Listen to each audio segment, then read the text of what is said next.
Myself, Shivam Maruti Karande. I am from second year students from Dr. LHHCOP College of Pharmacy.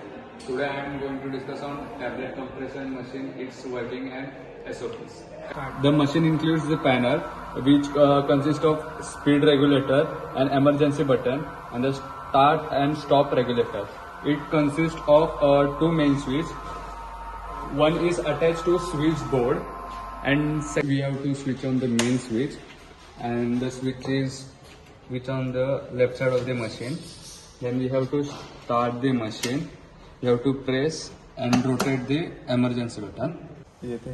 At the left there is area adjust to weight, and this is for hardness adjustment.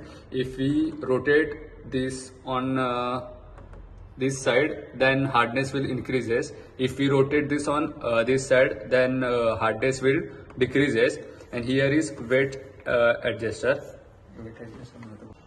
As per your weight of tablet, you need to decide the punch size to use 6 mm, 9 mm or 11 mm, etc. According to the punches needed to the change before operating. Once the weight, hardness and punches are set, then you need to shift the regulator to start the side. As the die area reaches to the filling area, you can add the granules or powder.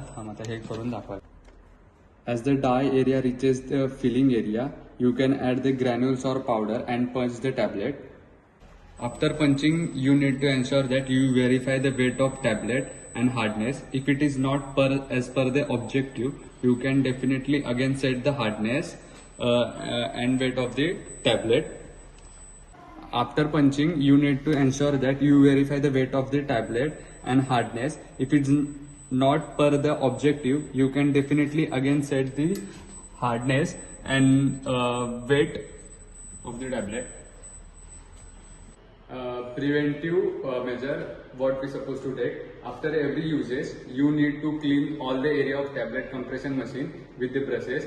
Ensure that there is no left behind any powder or granules stick to punch or die cavity. Once done, just close the machine with the glass door so that no dust accumulates.